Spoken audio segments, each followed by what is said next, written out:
What's up? This is Rebel Radio. What up? What up? This is DJ Newmark. This is Peanut Butter Wolf. It's your boy. It's okay. Keep checking out Rebel Radio. Rebel Radio. This is Rebel Radio. We're in the place right here. Rebel Radio is going down. Would you say Rebel Radio? Oh, wait.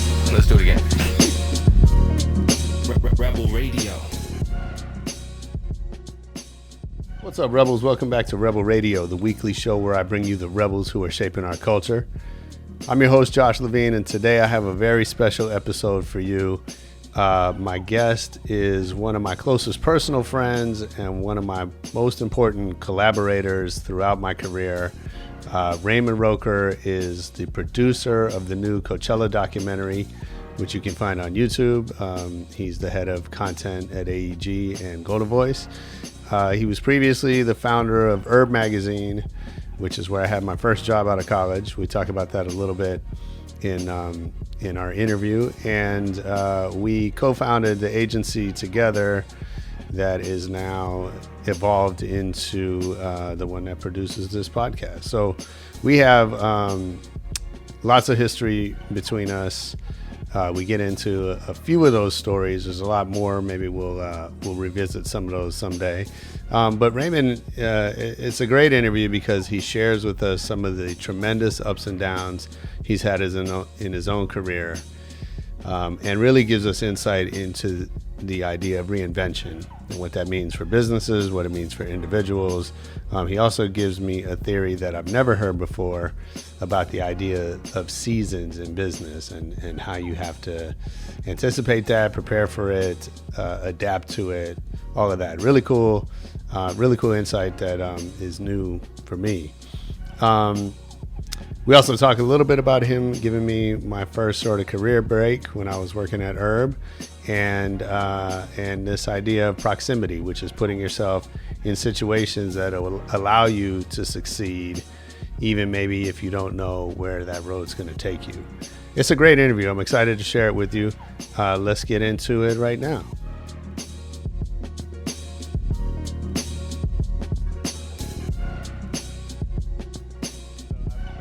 Talk about you. I want to talk about this Coachella documentary that is beautifully shot and really a great movie for anybody who hasn't seen it. So I want to talk about that. I want to talk about URB Magazine and your history building that and some of the stuff we did together. But start us off at the very beginning. Do you remember the first record you ever bought?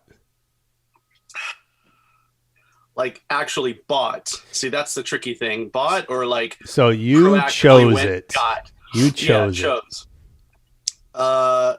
See, these questions are unfair too because it'll date me. It'll really easily date me. But of course. All right, fair enough. You know, I'm not a young kid. I won't lie.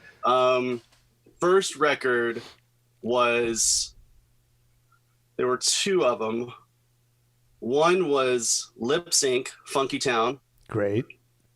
And the other was Call Me, the single, Blondie's Call Me, Giorgio Moroder, which is awesome, which of course I didn't have any appreciation for at the time, but came to, who just turned 80. Mm-hmm.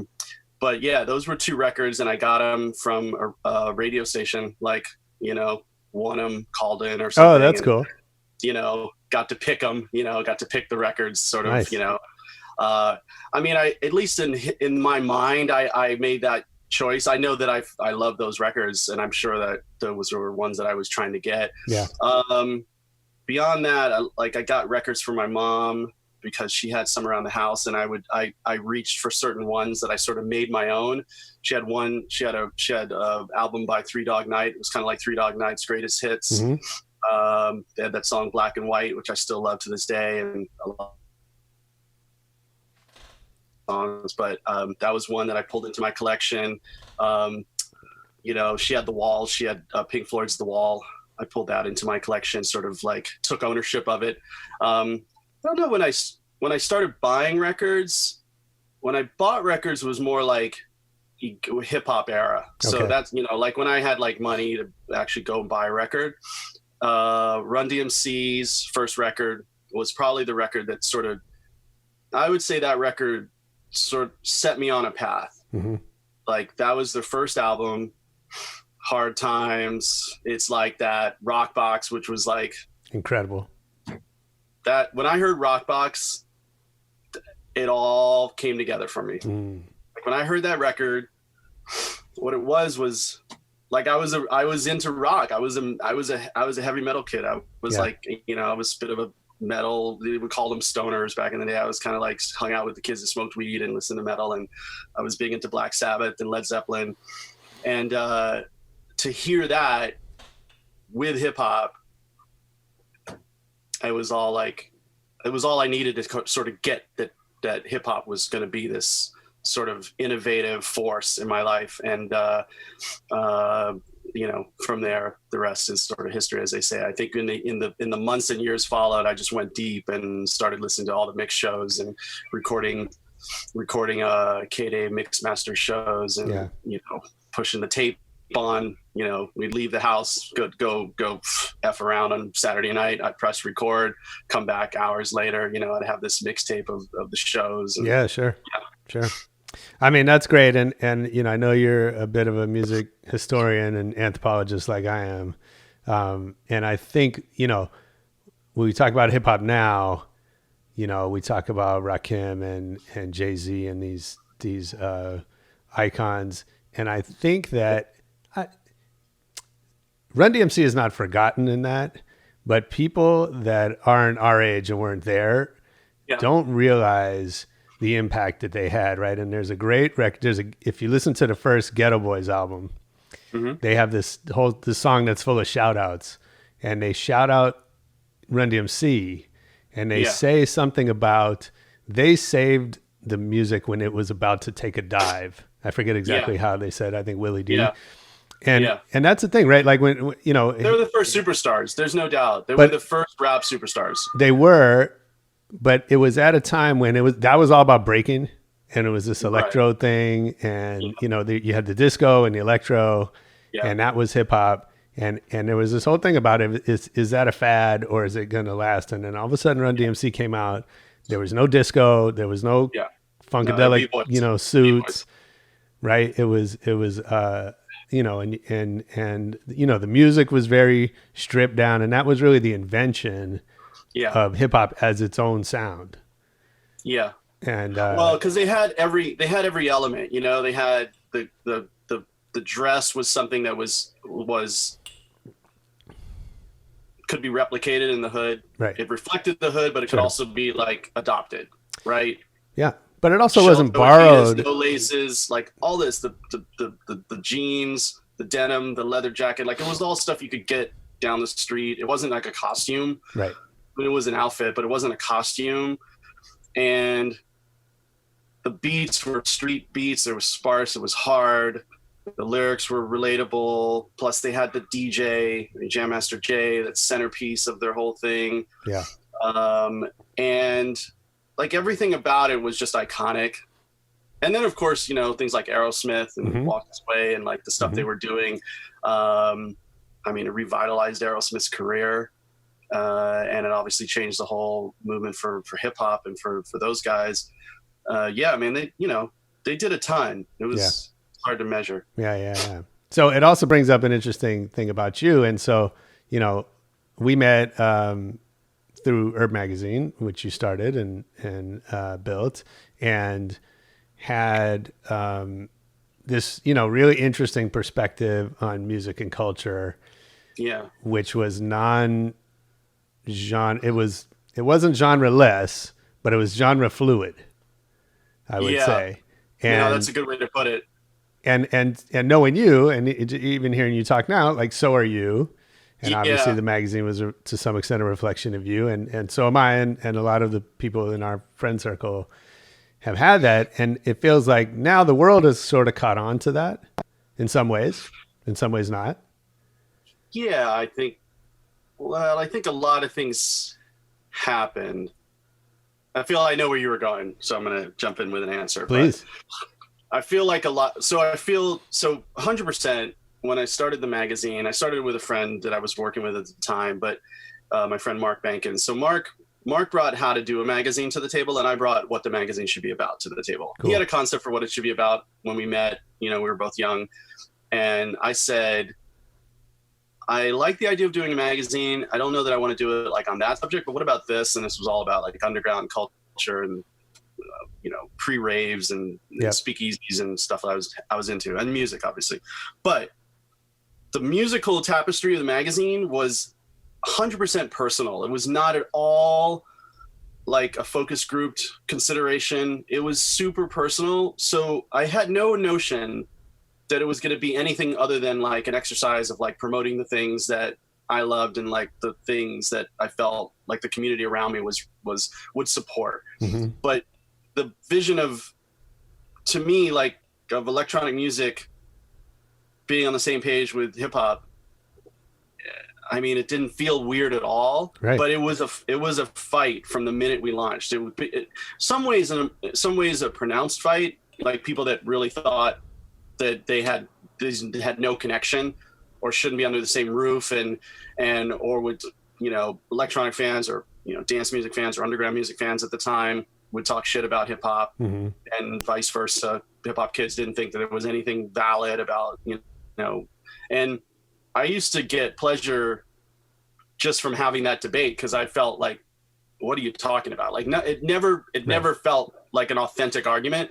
And then you'd only have to go back a few years to hear like Egyptian Lover and Magic Mike and all these things that were just like, where do you think dance music came from? Like, did your history start in 93, or did you actually see how this started in 83? Right. Because Juan Atkins was making what was played on hip hop radio when he made Cybertron's Clear, mm-hmm. So it never felt like, but fast forward to when it started to become sort of how people, absorbed music and appreciated it. Because I think there were plenty of people that saw it the way I saw it, but it was harder to pursue in the sort of analog age sort of music discovery in that way. It was harder to have a collection of music that was that broad, right? Because physically you had to buy physical media to pursue that, so you had to have the tape, you had to have a CD, you had to have a record or something. Well, and even different stores.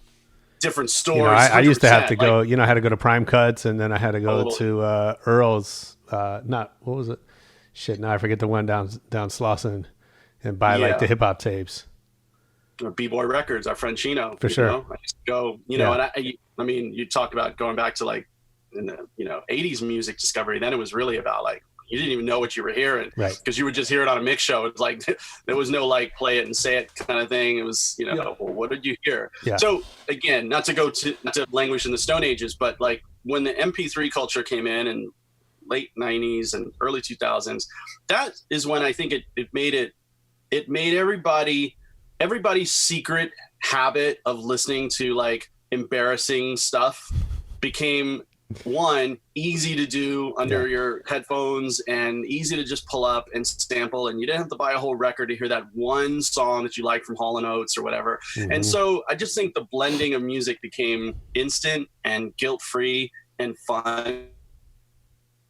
And so from there, then you get mashup culture, which mashup DJs like Z-Trip and others, they were doing this stuff already for many years, but it became sort of in vogue because then it became fun to hear like Sweet Home Alabama over hip hop beat and stuff like that.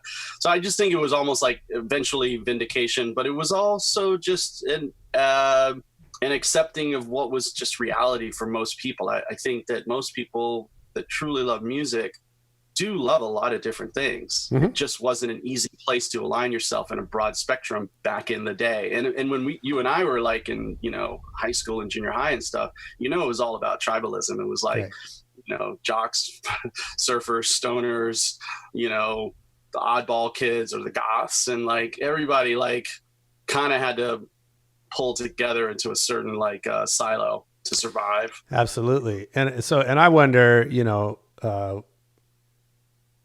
I mean, first of all, you walk around Coachella and and you see that has evaporated, right? Yeah. There aren't tribes. There might be different vibes, but there aren't tribes, right?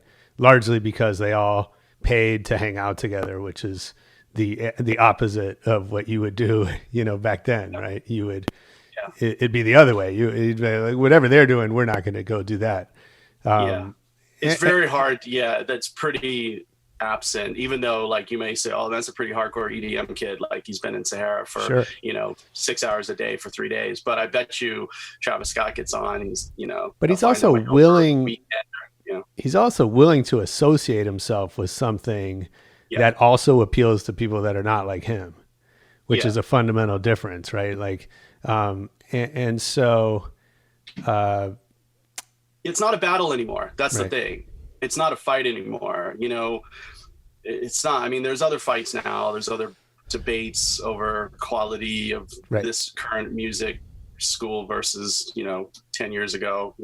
What are the kids? I don't know if this is a fair question for you, but I often wonder as a child, as a father of a young child, is what are the kids fighting over now? Like in that, what's the new fight for them? Because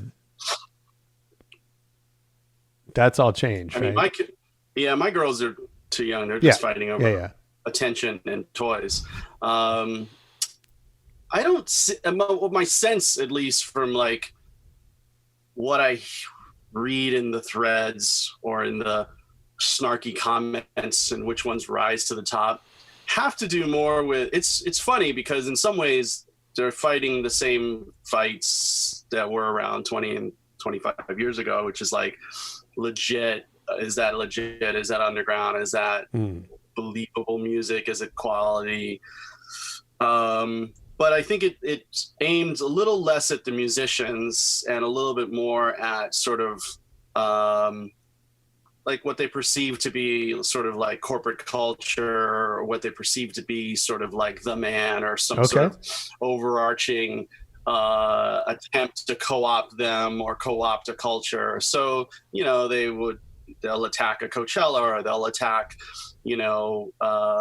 a pop artist, but not the artist themselves so much, or maybe just like the machinery of that artist, perhaps. Right. I think it's just it's a snarky time. And you know what, honestly, part of it, I think, is just, it's easy to do. It's just, it's easy. It's lazy behavior because all you need to do is go and like have some weird, screen name, and like, who cares, right? And so it's so easy to opine without really developing your thoughts or opinions. So you have to kind of toss a lot of it out. I mean, that's so funny you say that. Sort of noise and just stream of consciousness, Yeah.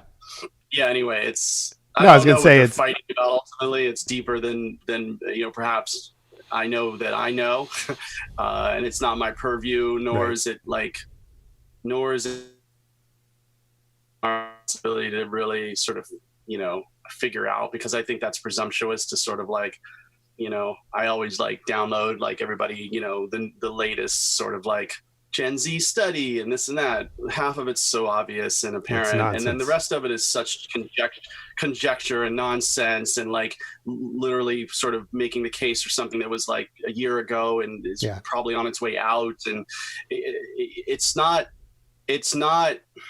I think it's beautiful to like have the discussion. I don't think there's any problem with that. I think it's great to have the discussion, but the minute you put somebody in a box, there's somebody that's not in that box, and they're like, I just think it's tough. No, I agree. And I agree. And I always have, my trouble with those studies and the greater context that they exist in is you have someone on the customer of that is looking for easy answers, which don't exist. And then you have the self-proclaimed expert who's delivering this neatly, packaged answer that, as you said, is outdated, or it's oversimplified, or it's, missing the nuance. And I think, both parties get to walk away feeling like they've done their job, even though they've maybe only scratched the surface. And, I think we got to see that in Herb. I tell people the story that, when I started at Herb, Todd hired me as an associate editor, and I was sitting at the desk one day. Didn't really know what I was supposed to be doing, editing a story, but Todd was kind of teaching me that as I went. And you came out, and I think it was Michael had just quit the GM job, and you said, "Hey, you seem like you're pretty good on the phones." It's episode of The Office shaping up right now. Totally. So you walked up to my desk and you go, "Hey, you seem pretty good on the phones. Why don't you sell some ads?" And I just go, "Okay." And it didn't occur to me to go, "How do I sell ads?" And you know, I'd like to think you saw something in me that sparked that confidence. I also think I happen to be the guy sitting there in the room who knew how to operate. And went back to my office. Yeah. I know that it was a deeper consideration than that, by the way. I am confident that there was a much deeper consideration than that. Well, I appreciate you saying that. But that's probably how it happened. That's probably about how it happened. Well, I tell that story as, as a lesson in serendipity, because that one moment changed my life forever. It shifted the path that I was on, in terms of my career, and has had, big implications. And also I think there's a lesson in, my response to that, which was just like, okay, right. And kind of taking it as it comes and not saying what some people might've said, which is, I don't have the training to do that. I'm not comfortable doing that. I don't want to stretch myself in that way. And none of that even occurred to me. And so I don't really take credit for it. It's just never say that if you're asked to do something. Never say that if you're asked to do something. If you have some specific tactical questions, then those are fine. But never if you feel, if you're not interested in doing, that's a whole other story. But if you're interested in that path or a path, then you should always step up to the plate, as they say. But I would say that serendipity is part of life for sure. But I always tell people it's about proximity. Mm-hmm. And I think that you had that opportunity because of proximity, because you made conscious decisions to put yourself at the magazine and to rise to the challenge of figuring out how to edit or do whatever, because you were a writer in college and you had this passion and you were into the music, and like you had enough notion to say, well, if I want to do anything somewhere in this, I need to be closer to this. Like, why having a job that's on the other side of the spectrum? How is that going to help me? Yeah. Then it's all serendipity. Like, you hope that like the editor of Rolling Stone walks into Kinko's one day and sees your talent from behind a copy machine. Like, that's not how it happens. Right. It happens because you become an intern, or you work the mail room, or do some other thing. So I tell people all the time, man, you want something, put yourself in proximity to it. It's the only way you're assured that you're at least going to hear about an opportunity or be in a consideration list, because especially when the people are making some like impromptu decision, like I did, apparently walking out of the office, on the way to lunch and say, hey, kid, can you start doing some phone soliciting? Sure. I think that's, if you weren't sitting there, who got that opportunity? Of course. Proximity is everything. Yeah. No, I think that's right. Looking back, how much has that sort of been throughout your career? At what point was there a business plan, whether it was written formally or mapped out in any way for URB versus, kind of making these decisions as they come to you? So I definitely believed in proximity from when I was young. I worked from like, I hustled from this, as soon as I could work, I worked. Mm-hmm. Partly because my mom said, if you want spending money and you want to like buy candy or, toys and whatnot, your stuff, as soon as I got, to be older than like, 7 or 8 or something, it was kind of like, think about how you can either take your allowance and eventually, I had just odds and ends jobs. And of course, as a teenager, I worked at like Baskin Robbins. Then I worked at McDonald's at one point. And then I got a job in an art supply store, which put me closer. And it's the funniest thing, man. Talk about proximity. I got the job at the art supply store. This was hilarious because I used to do graffiti. Mm-hmm. I did graffiti all through high school up until like I pretty much stopped at the point that I was going to, next time I got arrested, I would go to like real jail. So I had to stop getting in trouble doing graffiti. So about 19, I think I probably sort of walked away from it. But at 18, I was still doing graffiti pretty heavily. And I painted this wall up in a parking lot on La Brea Avenue in Los Angeles. And it was above this art supply store that used to be there. And then one day I was in the art supply store, probably thinking about maybe if I could steal some markers or some paint or something. And I started talking to the owner, or they started talking to me, or the manager or somebody. And I mentioned something about the mural on the roof, because, I think he could get a sense that I might have been an artist or a street artist or whatever. And I just like told him that I did it. Which was probably dumb, but I think he gave me sort of an opening to let me think that like he appreciated the art or liked it or something. And he offered me a job. Wow. I got a job pretty much on the spot. And and that job then got me to the job that I got that was pretty much my first music industry job, which was working for Music Plus, a record store chain back in those days. And Music Plus was where I met my partner, Mark, who we started the magazine together. And pretty much allowed me to start the magazine, and how I understood about labels and understood how the music industry sort of works. So it was all about that. Now, URB was really, again, I didn't have a notion to start a magazine. I was a graphic designer. I had a passion for the music and culture, and I had a real sense about like what I was going through lifestyle wise. But if Mark hadn't have walked this idea up to me one day and said, "Hey, I want to start this magazine, and I see how into the desktop publishing you've gotten, and how into working on Macs and stuff." I don't know that I would have come up with an idea to start a magazine. So I give him a huge amount of credit for showing the impetus to like start a business like that. But as soon as he mentioned it, or just a few days later, the spark went off in my head about what the magazine could be about, and that.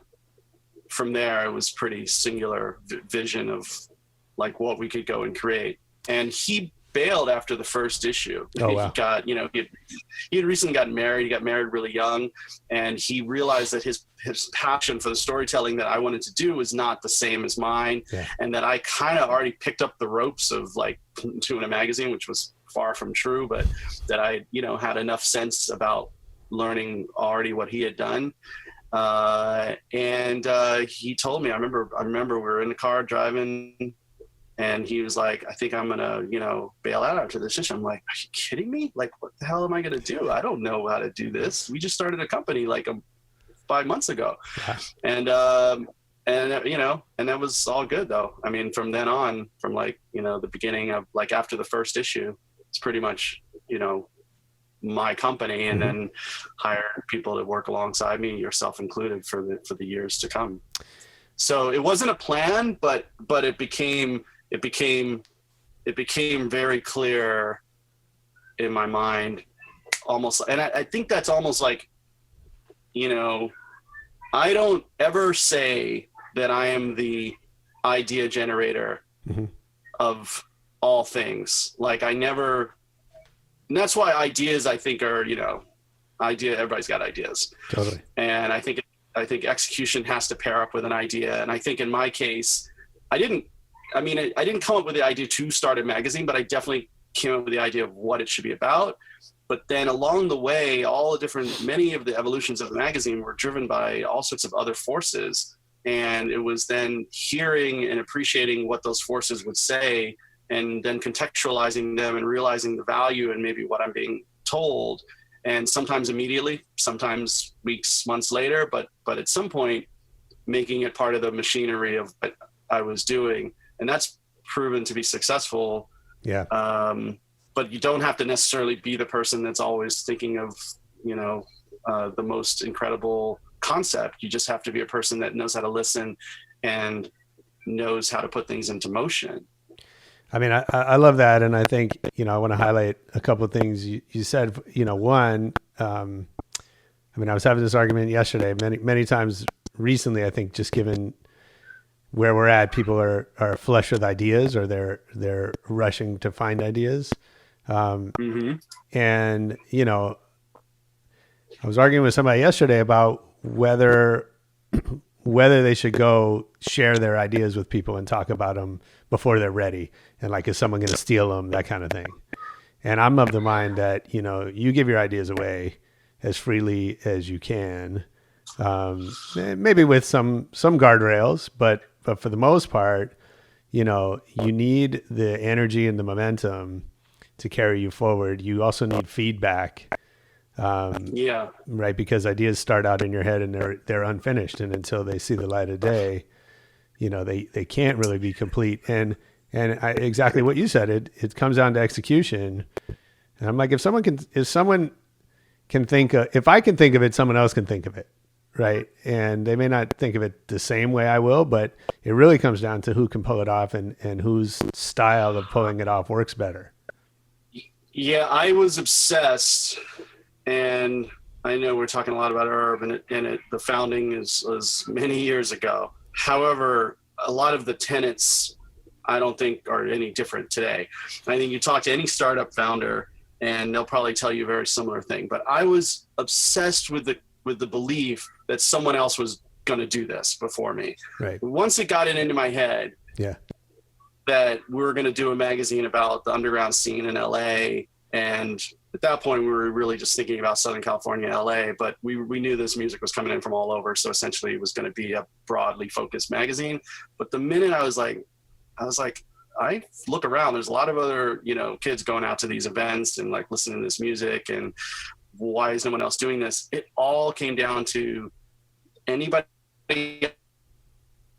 else who had that idea just didn't put the pieces in play, didn't have a sense of how to do it, maybe didn't believe enough in what they were feeling or that they felt, but I had and I think this definitely factored in, but having seen LA culture firsthand through doing graffiti and being part of like street culture of LA as a teen, I definitely felt that LA rarely got its due in terms of how much we were contributing to culture, especially from graffiti, like, because everything I read on graffiti was New York or even Europe. It was nothing about LA graffiti.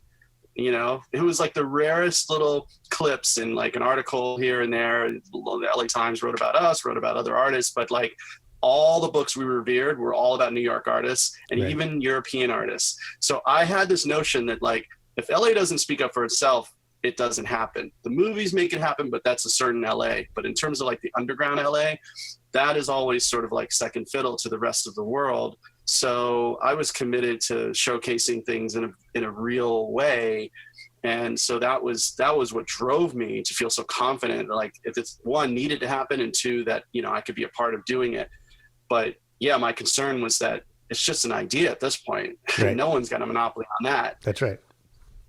Yeah. Yeah, no, I love that.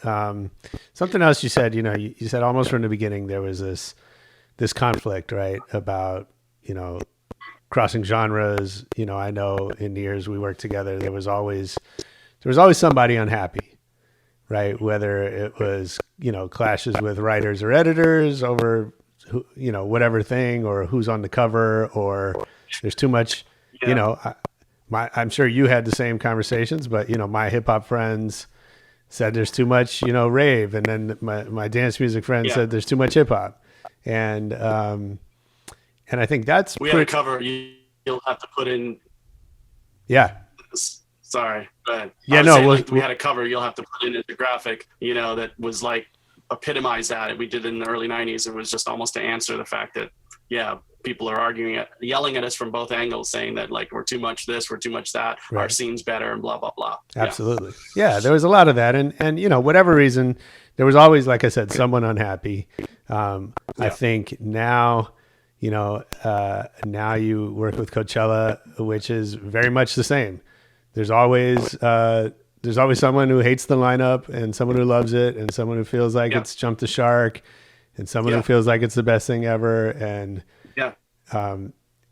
you know, I wonder, and you and I have talked about this over the years with, you know, observing Paul T and his ability to weather that and kind of not care or I don't know if he cares or not, but he charges on. And I think that's you. I won't divulge whether he cares or not. Well, that's his story to tell. Paul Tillett can speak to that himself. That's he right. speaks to it a little bit in the film. He speaks to it a little bit in the film. Yeah. And how he thinks about it. That was really nice to hear from him in that perspective in the film. Absolutely. So, so I think, you guys are alike in that way.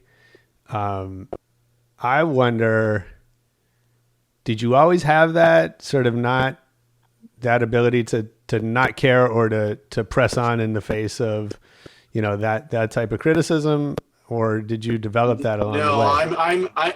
I'm incredibly, as a person, I have been. I don't know if I'm as bad today, but I've definitely been incredibly self-conscious.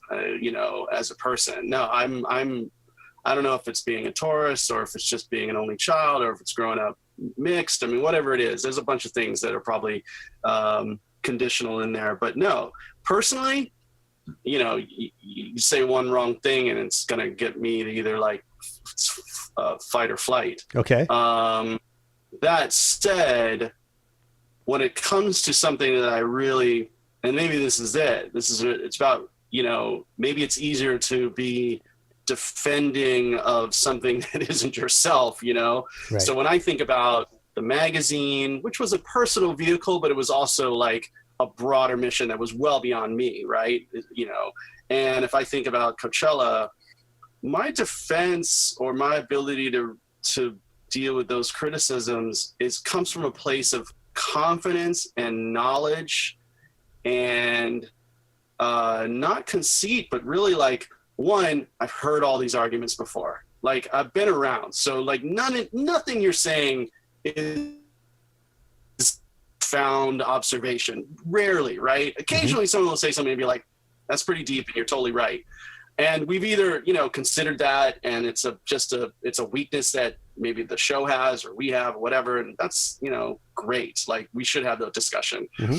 But arguments about like music today isn't as good. It's just like, come on, man. First of all, I want to know who's saying that. Yeah. And I want to look at your license because I want to see your age. And then I'm going to see your record collection. And I want to understand the stuff that you think is better. Like lay it all out for me, because I mean, if that's your testimony, then I want to cross-examine you, because and that's 25 years of being in music criticism and journalism, that's given me that confidence to have that conversation, which is why I was very forceful in some of the things I said on the screen, and why I feel, again, it's not to say that, we're always right, you're always wrong kind of thing, but it's like, a lot of this stuff has already been sort of litigated as far as I'm concerned, and rings hollow. Mm-hmm.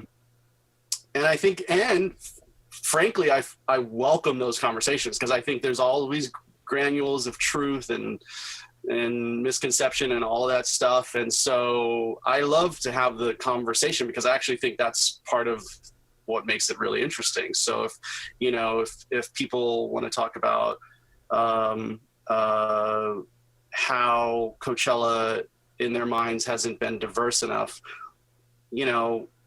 I would love to see the perspective on where you think the diversity has been or hasn't been reflected, because I think just as a blanket statement, that's erroneous or misinformed. Yeah. I've gone to Coachella for years. What about all those Latino kids that have gone to Coachella for decades? Mm-hmm.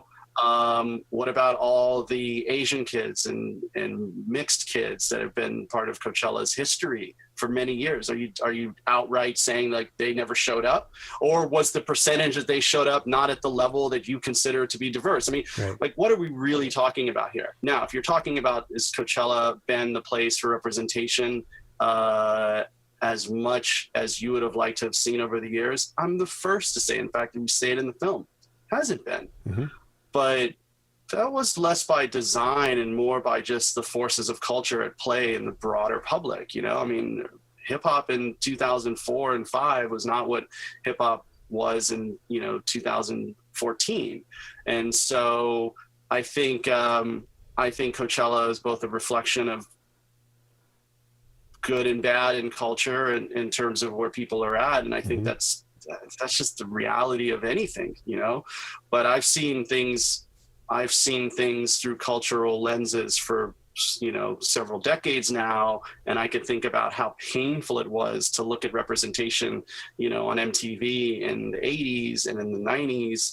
Sure. And people forget like how far things have come, and that many of these sort of debates are just sort of time-honored, timeless debates, and they're worth discussing, but you have to offer it with some broader perspective than just your sort of like critique in the moment, because I think it's much deeper than that. Yeah. So it's not that I'm like, it doesn't roll off me like that. There are people like that, and I applaud them, that just like don't hear it, don't read the comments, and like, but I'm definitely not one of those people. I read it or I take it to heart, but I also am very, I don't want to say defensive, but I am a good defender. I'm not defensive, but I will defend. Yeah. And I itch for a fight about stuff like that. I actually do enjoy that fight. Are there times, and you don't have to share the specifics if you don't want to, but do you look back on decisions that maybe you were, you went sort of too far in either direction, and not necessarily like in a debate, but in an actual decision about the business or about your career, that you either kind of took people's opinion, too seriously or not seriously enough? God, countless. Okay. Countless. Good. Countless miscalculations and things, I'm sure, small and large. I mean, I'm trying to figure out how to answer that. I mean, there were definitely, I would say in the 90s, I think the magazine had a very defined course. I mean, there were debates, tons of debates and questions, but I felt like that was squarely my generation, and I had a very clear path. Yeah. In the 2000s, it became much more complicated because music was changing. The technology of getting your music was changing. Yeah. And of course, media was changing. And there were definitely bigger debates, and I'm not sure that I always had the right perspective, and I had to sort of be dragged into it on some occasions, like whether we were going to like cover more indie bands. I was definitely hard fast against that early on. But to the credit of our editors,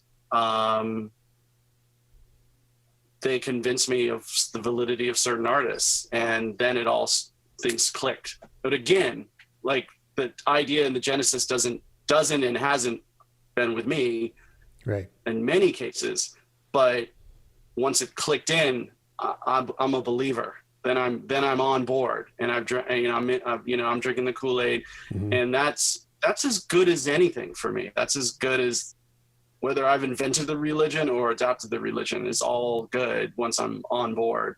And but so I think luckily my opinions didn't win out there in the short term. I don't know. Does that answer your question, or did I miss the thrust? I think so. I mean, you're kind of touching on something bigger, which is that, I think in any business, especially in one that runs on culture, right? Yeah.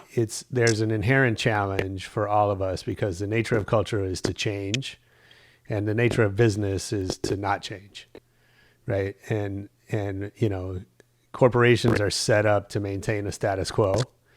And that every company now, certainly this year, but for the last 20 has faced increasing challenges to behave differently than the previous 100 years allowed them to, right?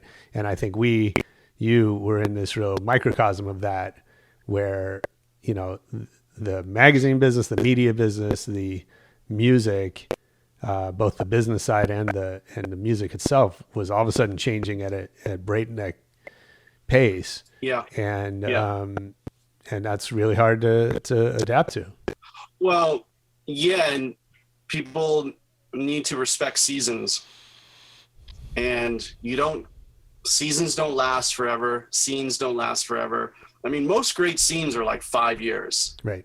Like, I mean, just look in history. They're not decade scenes. Right. I mean, disco was probably like a hot 5 years, 74 to 80. Yeah. That was hot. Punk, 75 to 80.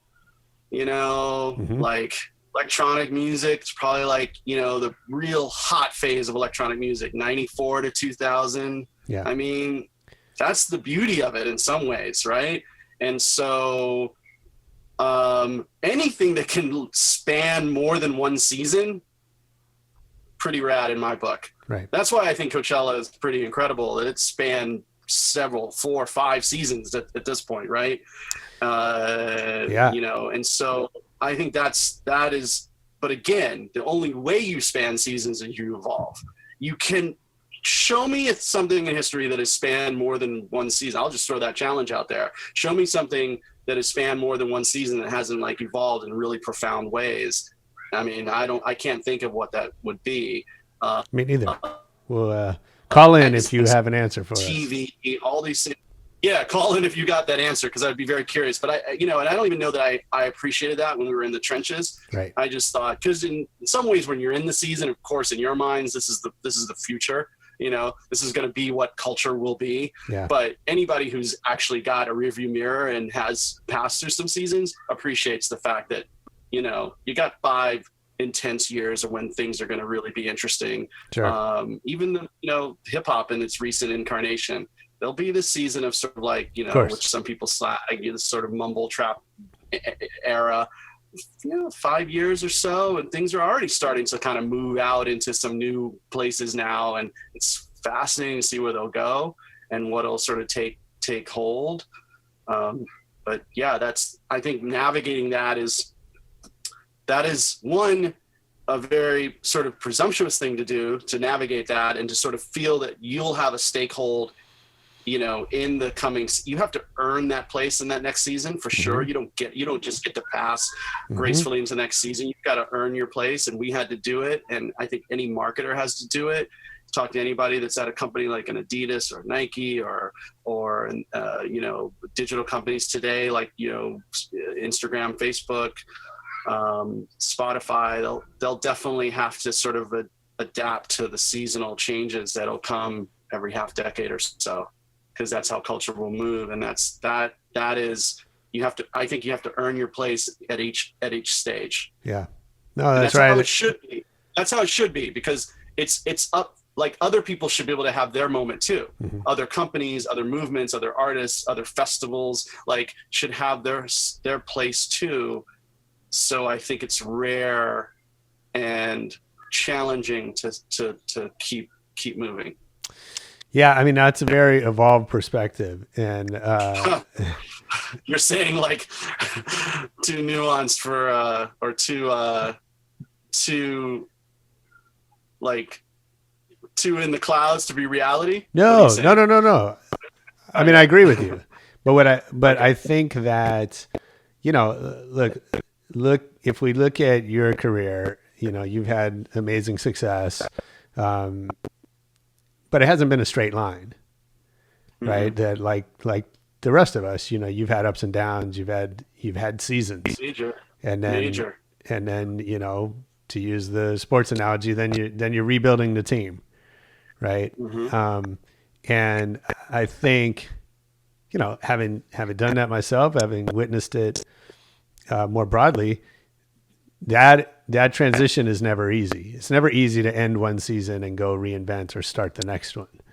But we don't, I say it's evolved perspective. Like, we don't go into it with that expectation.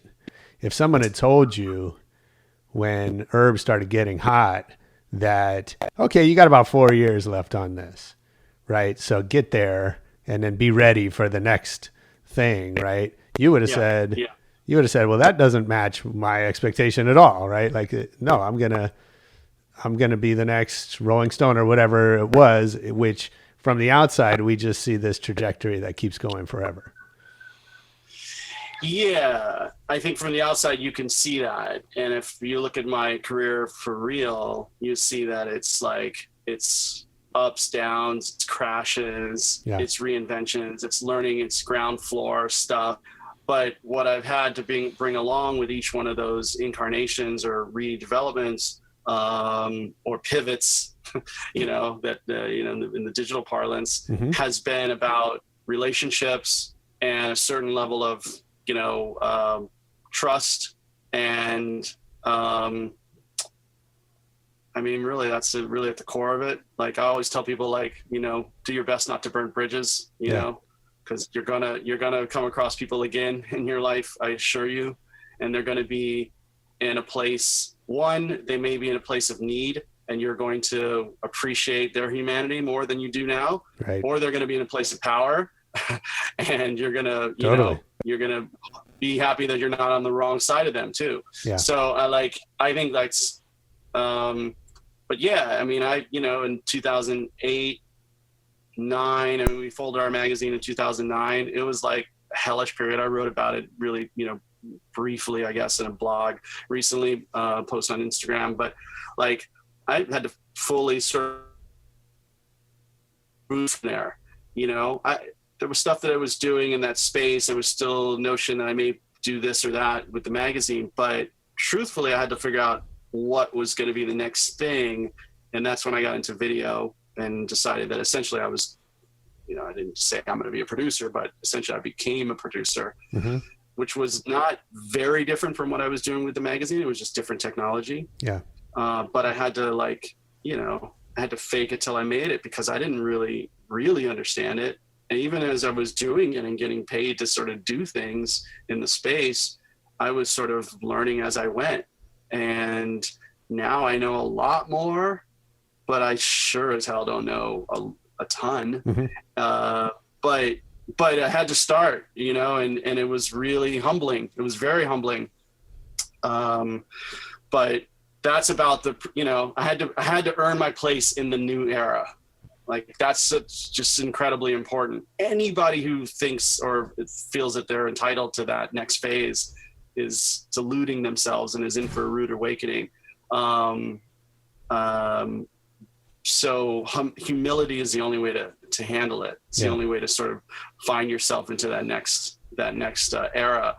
And thankfully I was able to do it with the backdrop of those relationships and people that I was able to sort of, you know, count on from my past to maybe like give me a call, present an opportunity. I mean, that's really magical, you know, a blessing, I guess I'll say, to have that. And I encourage people to sort of nurture those sorts of, nurture that part of you that will encourage people to support you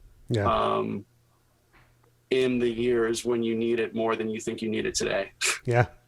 No, that's great. I think, you know, for me, everything good I've ever accomplished comes out of relationships. And that's something I've always, you know, just taken really seriously. Yeah.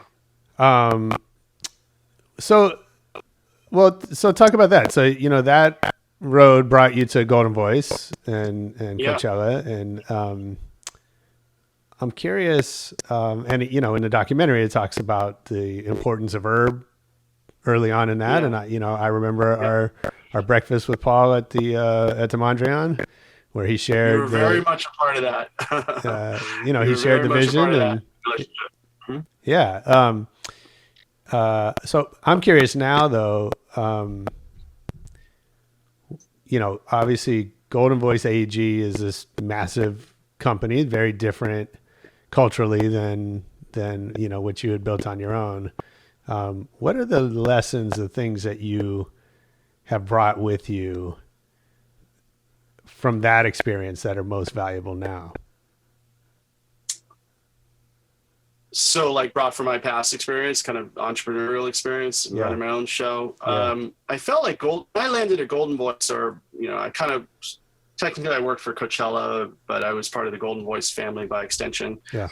Now I'm part of AEG, just to give some distinction, the parent company, but still work a lot on Golden Voice and Coachella properties. But Golden Voice I found to be pretty familiar. Like it felt a lot like a mature herb, in the same way that it had, like, you know, there were small entrepreneurial style company dysfunctions. There were information black holes. Like there was not very organized onboarding. There were just, you know, and especially for somebody like me, which no one was gonna like hold by the hand. Like I was an industry veteran at the point. Right. So I was presumed to like, I mean, I remember showing up for Coachella first year I was working at Coachella in 2013. I didn't even know where to go on my golf cart. Like all I knew was how to go to a stage as a fan, right, and a little bit of maybe how to get to the parking lot. But suddenly I had a golf cart and responsibility to know the whole field, and no one really provided much of a roadmap, literally, figuratively. And so, but you just get out there and you start learning, and I remember it kicked my ass. Like that first Coachella, and it was 2 weekends, of course, at those years, and sure, it was brutal. It kicked my ass. I was so wiped by the end of it, and now I get through Coachellas like a pro. You know, I come out of it. I don't get the cough. Right. I'm healthy. I feel good. I go to Jazz Fest the fourth weekend. You know, essentially like. But yeah. So Trial by Fire. There was a lot of similarities to that. I'm sure we crushed people's expectations when they joined URB, you know, and they thought that they were coming into an organized company. Sure. But I always really believe that, you know, people will figure out a lot of things, and they'll sort of create the company that they want to be a part of and try to support that. AEG is a little different. It's a little more buttoned up. Now I have sort of a blend. I sort of work between sort of like, you know, two style of companies. On the AEG side, it's a little more structured. It's a little more corporate, as they say. On the Coachella Golden Voice side, it's a little more rock and roll, a little more music industry. I think they're both really awesome, and I feed off of both of them, frankly. I think they're both really, they both inform kind of who I am and how I approach things. Nice. Yeah. Nice. So let's talk about the documentary. As you said, we're definitely going to have you back because I have a lot more that I want to talk about. But so I want to talk about the doc and kind of, you know, how it came together. Now seeing it, you know, of course it seems obvious and it seems like a great idea and all that. I'm sure that there was some process to get to the decision to do that, because it's also, you know, I think I want to talk a little bit about the risks that you guys anticipated and how you navigated those. The risk, I think the biggest risk of putting out the documentary was finally for Coachella to be saying things and discussing topics that were historically never something that Coachella discussed. Like, yeah, I mean, simple history was one thing, and frankly, pretty much public domain. Like most people knew Daft Punk came in 06 and changed the game. And right. I was surprised how few people actually knew that Gary Tovar was a pot smuggler, but you know, some of the stuff you could find. All you do is go to the wiki or search Coachella history, and plenty of stuff online to tell you a lot of this. But discussing representation and diversity at the festival, or how the festival came to sort of reflect hip hop in its broadest forms, whereas in the early days it didn't. How it's navigated, leaving some of the old guard sort of, you know, behind to some extent, those challenges, and then lots of other sort of more nuanced pieces of the history, and even the fact that it started scrappy and almost ceased to exist. I mean, year one of Coachella in '99 could have been the only Coachella we'd ever experienced. Right. You know, if it wasn't for, you know, Paul deciding to, like, you know, I mean, basically emerged in debt. He emerged in debt and had a lifeline cast to him by AEG. And AEG just built the Staples Center and decided they wanted to get into like putting a bunch of shows in the Staples Center. Right. Coachella could have just faded into history. Lots of 1-year festivals out there we don't remember. Totally. So thankfully all that stuff happened. But yeah, so I think the biggest risk though was sort of like bringing all that to the screen, and frankly for them to, you know, let me be a part of that storytelling and sort of like let me voice a lot of things that, you know, the festival has not really. The festival doesn't talk about itself like Coachella does. I mean, search Coachella talking about itself, and nothing's going to come up. Like Coachella doesn't do interviews. It doesn't appear on social media as a person. Like that's just not, it's not how the brand operates. And so this was sort of in some ways off brand, but in some ways it was so, I don't want to say necessary, but it was like, I'm so thankful, because as a fan of the festival and as a fan of history and as a fan of all of the conversations that the documentary addresses, even if it's just a 5-minute sort of montage around hip hop's evolution and the perspective of hip hop fans and how they see themselves at festivals that I talk about a little bit, reflecting on Woodstock and all that. Very personal, first of all, but also I think hugely important. I mean, Beyonce's whole film is that. Her whole 2-hour documentary is essentially representation. And she schooled Coachella on representation. And I love that. That doesn't, again, talk about critique and accepting. I welcome that. She didn't say it to Coachella, but she said it to Coachella. She's like, come on, Coachella. Like, this is the full representation. But to Paul's credit, to Paul Tillet's credit, and to Coachella's credit, we welcome the unvarnished truth to take that stage. And that was amazing. And she said it from stage. So, thank you for letting me be the first Black woman to headline Coachella, And so I think it was just great that we finally got to do a film that reflected all of that stuff that had happened over the years, and how electronic music had to fight to survive through the 2000s, and had to finally show up. And Cascade saying, like, guess what? It's been 20 years. Like, don't think of our fight as something lesser than it is. It's been 20 years we've been doing it out to show that we mean something to broader culture and that we're here to stay. And it finally showed up on the main stage. And that was really great to be able to, because that, that story could have only been written in 2019, like it hadn't happened yet. Beyonce hadn't performed yet. So that was the risk. I guess the risk was sort of being, bearing all to some extent. I mean, there's plenty of untold stuff of Coachella history, but to bear more than ever has been bared, and to not do it right. I think the other risk was like to not produce a film that fans appreciated, or that certain fan generations could have like said, nothing in there for me, kid. Like, that's all just like, Post Malone and Migos, and like, where's Rage? We kind of had, we tipped our hat to every sort of audience by just being honest to the history. Yeah. Like, none of it had to be, we didn't have to placate. It was all just like, that's what happened. Right. In really wonderful ways. That's kind of the history. And there's, hopefully there'll be plenty more that we can talk about in subsequent, episodes, films. We're still hungry to do more. Nice. What's been the biggest surprise or, delight in the way it's been received?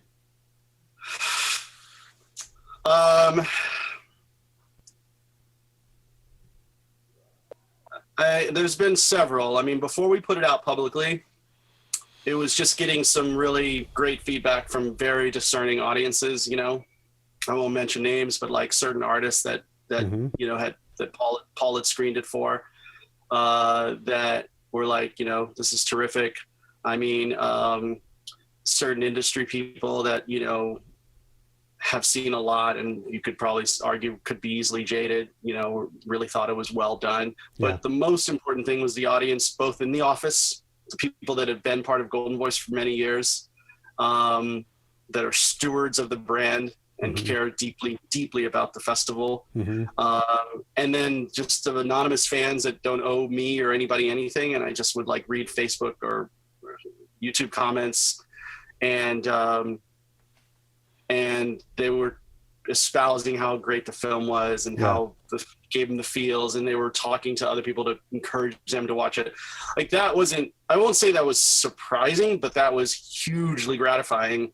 And I was grateful that that's how it ended up, because at the end of the day, that was really the only thing that mattered. If we made a film that could stand as a document of what Coachella has been about, and stand the test of time, and 5-10 years from now could still be well regarded, to me, as again, a person that's really married to the history and how things are sort of recorded and printed and in film, that would have been like a fatal flaw had we not done right by sort of what people's collective historical perspective and appreciation and belief in what Coachella has been. If we didn't get that onto the screen in the right way, sure, it would have been pretty tragic. Yeah. So that was the most gratifying thing, not to reflect on what could have been, but the fact that we felt we did it right was the best, like hands down a highlight of my career. I can't think of the next closest one other than maybe launching the magazine a millennium ago. Yeah. For sure. Yeah. Yeah. Okay. Before I let you go, a quick lightning round. Oh shit. All right. These scare me. What's your favorite city Favorite city? Yeah. Favorite city to travel to? So the favorite city to travel to just easily is probably New Orleans. I grew up there. Like I lived there until I was 12 years old. I wasn't born there, but I lived there as a kid until I was 12. And we try to go every year for Jazz Fest. And anytime I just get into the city and find myself in the French Quarter or on Frenchman Street or somewhere, I just feel like people, food, everything is amazing. New Orleans, I would say. There's, I also have been to New York more times than I could ever count. I would say that New York's probably my ultimate favorite city. But in my heart, it's definitely New Orleans. Nice. Yeah. Who's your favorite DJ? Oh man, that's a tough one. Wow, that's a really tough one. I mean, I have a few. I love A-Track because he is so encyclopedic. Every time, like you can listen to A-Track sets and you're learning. I love Giles Peterson, rhythmically. Yeah. The depth of the music and sets. I cut my teeth on people like Junior Vasquez and Lil Louis Vega, and those sort of sets changed how I heard music. Like Junior Vasquez in the 90s changed how I listened to music, and I've never stopped listening to music in the way that he taught me to listen to music. So whether I don't hear him these days playing, but profoundly impactful. And today I like people like Black Coffee. Yeah, anyway, those are a few. That was great. There's a lot, but I love all of those. Black Coffee was definitely the highlight of my Coachella. Was that 3 years ago? He's so great. Yeah. Amazing. He that style of playing, I could listen to for hours. Totally. Yeah. What's the last great book you read? Oh man. The last great book I read.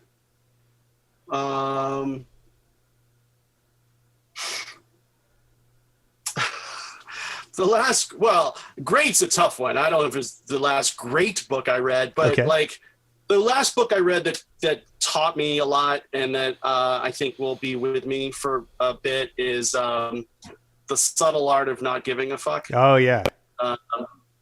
That's great. And that was a book I needed at the moment to sort of get some perspective and to think about living life around your values and letting that be more of your guide and appreciating sort of whatever the cards are dealt and just being able to sort of like be a little more, I hate to use the word zen about it, but to be a little more fluid about how you navigate it. So yeah, that one I liked. Love that. What movie do you think you've seen the most in your life? Most embarrassing ones, I'm sure. I used to say Cocktails with Tom Cruise. Oh, wow. I watched that thing way too many times for some Man, reason. I met Elizabeth Shue the other day, and that was fun. That's funny. Yeah. I mean, hell, I don't know, Smokey and the Bandit, Convoy, like great. Yeah, childhood films like that. Star Wars, the original one. 70s classics, man. Like, those are the ones that I know if I were to really add up how many times I've probably watched them, it's those. Totally. Yeah. Great movies. You got to share some of those with your girls. Well, the last one I should be able to answer, but I'm going to let you answer it. If I worked for you, what's something I would hear you say over and over?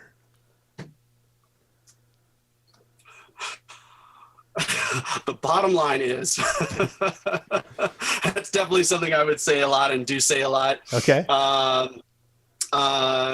Yeah. I mean, I think I'm one for emphasis, and I'm one for like trying to sort of make sure a point is really seated, and I probably overuse like, at the end of the day or the bottom line, I probably do that a little too much. There's probably other things.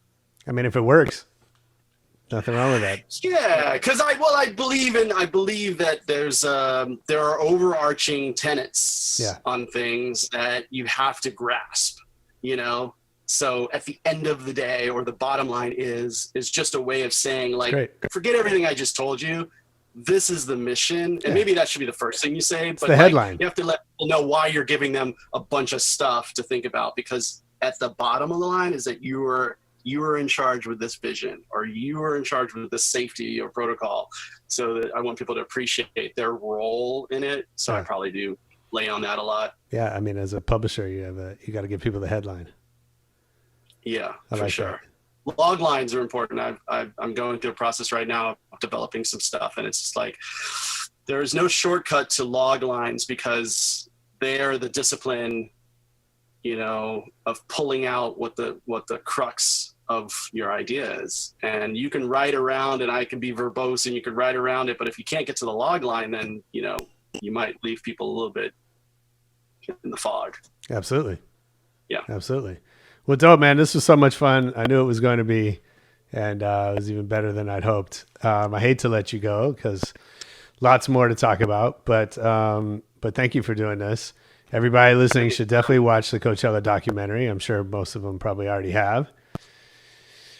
But if you haven't, check it out, and send me a note. Tell me what we missed. Tell me what you think. And get in touch with me on LinkedIn. But no, Josh, man, I haven't done this, and you've been at this for a minute, but I knew it would be a great combo, and I've enjoyed it. So I hope we can continue post COVID, or I'll just get the same shirt on and sit in front, and we'll start it up again tomorrow. Absolutely, the mornings with Raymond and Josh. Love it. Let's do it. Cool. Thanks, dude. Yeah, man.